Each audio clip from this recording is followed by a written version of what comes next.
Assalamualaikum warahmatullahi wabarakatuh. Ketemu lagi lur, lagi ketemu. Masih bersama saya di Cerka Official yang akan mengulas beragam informasi seputar hukum, tentunya hanya di catatan hukum. Sebelumnya saya ucapkan terima kasih banyak kepada dulur-dulur yang sudah subscribe dan berkenan mampir di Cerka Official. Semoga kalian semua terhibur dan panjang umur. Bagi yang belum subscribe, silahkan tekan tombol subscribe dan aktifkan lonceng notifikasinya. Lalu, tanpa banyak kata, tema hukum yang akan kita bahas pada kesempatan kali ini yaitu tentang jerat hukum perbuatan penganiayaan atau pengeroyokan. Seperti apa ancaman hukuman para pelaku penganiayaan ini atau pengeroyokan ini? Penasaran seperti apa informasinya? Bersama saya, inilah catatan hukum selengkapnya.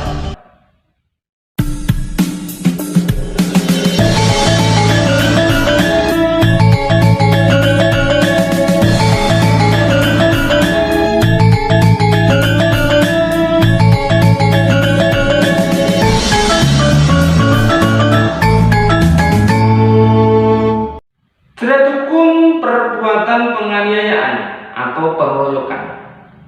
Beberapa waktu yang lalu kita dihebohkan atas banyaknya pemberitaan tentang penganiayaan atau pengeroyokan. Tak tanggung-tanggung, bahkan sampai memakan korban jiwa.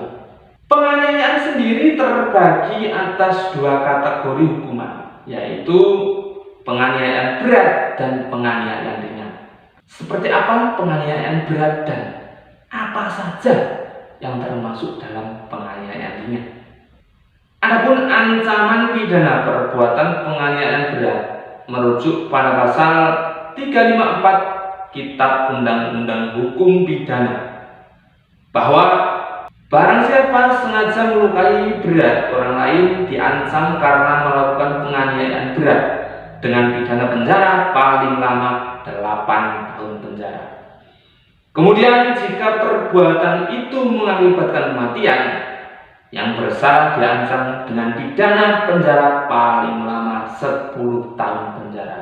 Nah, itu adalah ancaman daripada perbuatan penganiayaan berat, tertuang dalam pasal 354 Kitab Undang-Undang Hukum Pidana. Mengenai penganiayaan berat dalam pasal 354 Kitab Undang-Undang Hukum Pidana, R. Susilo dalam bukunya Kitab Undang-Undang Hukum Pidana menjelaskan bahwa supaya dapat dikenakan pasal ini, yaitu pasal 354 KUHP, maka niat si pembuat atau pelaku harus ditunjukkan pada melukai berat. Artinya, luka berat harus dimasukkan oleh si pembuat atau pelaku supaya unsur tersebut terpenuhi agar terlebih mantap dikenakan pasal 354 KUHP. Kemudian ancaman pidana perbuatan penganiayaan ringan tertuang pada pasal 352 Kitab Undang-Undang Hukum Pidana bahwa kecuali yang tersebut dalam pasal 353 dan 356, maka penganiayaan yang tidak menimbulkan penyakit atau halangan untuk menjalankan pekerjaan, jabatan atau pencarian diancam sebagai penganiayaan ringan dengan pidana penjara paling lama 3 bulan atau pidana denda paling banyak Rp4.500. Pidana dapat ditambah sepertiga bagi orang yang melakukan kejahatan itu terhadap orang yang bekerja padanya atau menjadi bawahannya. Kemudian yang kedua, percobaan untuk melakukan kejahatan ini tidak dipidana. R. Susilo dalam bukunya Kitab Undang-Undang Hukum Pidana KUHP serta komentar-komentar lengkap pasal demi pasal mengatakan bahwa peristiwa pidana dalam pasal 352 KUHP disebut penganiayaan ringan dan termasuk kejahatan ringan. Yang termasuk dalam pasal 352 ini adalah penganiayaan yang tidak, perlu digarisbawahi, yang tidak satu menjadikan sakit, yang kedua terhalang untuk melakukan jabatan atau pekerjaannya sehari-hari. Jadi unsur perbuatan penganiayaan ringan atau tidak ini ada dua ciri-ciri, yaitu menjadikan sakit atau terhalang untuk melakukan jabatan atau pekerjaannya sehari-hari. Jika kedua unsur ini terpenuhi, sudah barang tentu kejadian atau peristiwa tersebut merupakan penganiayaan berat. Apabila luka itu hanya merupakan akibat saja, maka perbuatan itu termasuk penganiayaan biasa yang berakibat luka berat.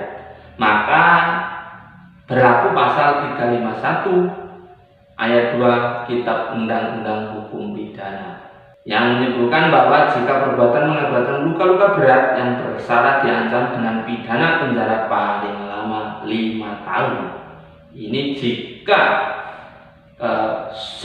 suatu perbuatan atau penganiayaan ini dikatakan biasa yang berakibat luka berat, tidak secara otomatis untuk melukai secara berat. Ini diancam dengan pasal 351 ayat 2 Kitab Undang-Undang Hukum Pidana, yaitu ancaman penjaranya 5 tahun. Jika penganiayaan tersebut mengakibatkan korban tidak dapat melakukan pekerjaannya karena sakit yang dialami, tetapi tidak sampai mengakibatkan luka berat atau tidak dimaksudkan untuk melukai atau tidak dimaksudkan untuk mengakibatkan luka berat, maka penganiayaan tersebut dapat dipidana dengan pasal 351 ayat 1 Kitab Undang-Undang Hukum Pidana yang menerangkan bahwa penganiayaan diancam dengan pidana penjara paling lama 2 tahun 8 bulan atau pidana denda paling banyak Rp4.500. Mudah-mudahan kita dijauhkan daripada sesuatu hal yang dapat melakukan penganiayaan atau dapat melukai orang lain. Jadi hati kita lebih sabar dalam menyikapi sebuah fenomena atau lebih sabar dalam menghadapi situasi kondisi kehidupan. Itu tadi penjelasannya, semoga bermanfaat. Jika ada kesalahan maupun kekurangan, mohon untuk dikoreksi.